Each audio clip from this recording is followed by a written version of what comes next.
Bonjour à tous, aujourd'hui je vais vous faire un petit tutoriel sur le montage et démontage du piccolo. Alors le but c'est évidemment de monter l'instrument en toute sécurité, c'est-à-dire sans risquer de l'abîmer, de le faire tomber, etc. D'accord? Alors, vous avez la boîte de votre piccolo. Voilà, déjà première chose, il faut toujours poser votre boîte d'instruments sur un support stable, c'est-à-dire une table, une chaise. Voilà, on évite de l'ouvrir en hauteur comme ça, parce que là, on risque de le faire tomber par terre. On évite de l'ouvrir par terre. Pourquoi? Parce que on peut très vite marcher sur la table. Donc vraiment, je dirais on peut très vite marcher dessus. Donc on évite à tout prix, voilà, de le mettre à un endroit qui est dangereux. Sur une table, c'est très très bien. Pour savoir si la boîte est posée dans le bon sens, parce que pareil, ça peut vraiment abîmer l'instrument si la boîte n'est pas dans le bon sens, eh bien c'est très simple, vous avez normalement la marque de l'instrument qui est sur le dessus de la boîte. Donc moi par exemple, ma marque c'est Bulgheroni, elle est au-dessus de la boîte, je pose la boîte et je sais que j'ouvrirai la boîte dans le bon sens. Ouvrons la boîte. Dans cette boîte, il y a deux morceaux, comme vous pouvez le constater, et comme vous avez dans votre boîte de piccolo.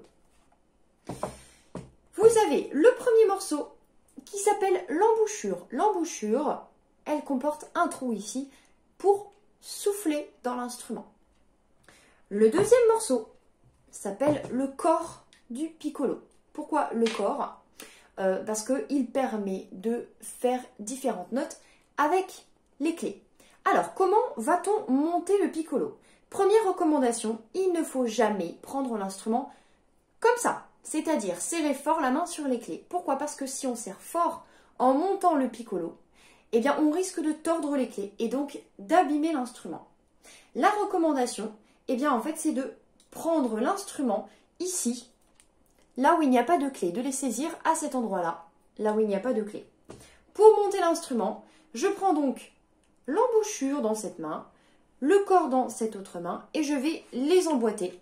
Donc je les mets l'un dans l'autre et je tourne doucement pour qu'ils soient bien emboîtés sans toucher les clés, bien évidemment. Hop.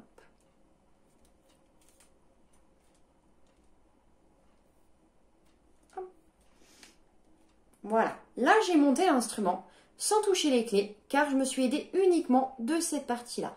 L'instrument est monté. Pour savoir s'il est bien monté, c'est assez simple.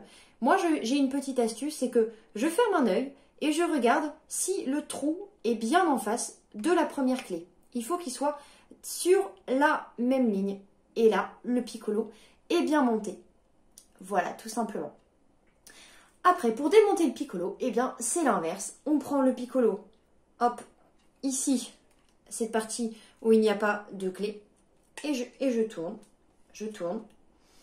Et voilà, votre instrument est démonté. Et je le pose doucement dans la boîte. Et voilà, le tour est joué. À très vite pour un tuto nettoyage du piccolo.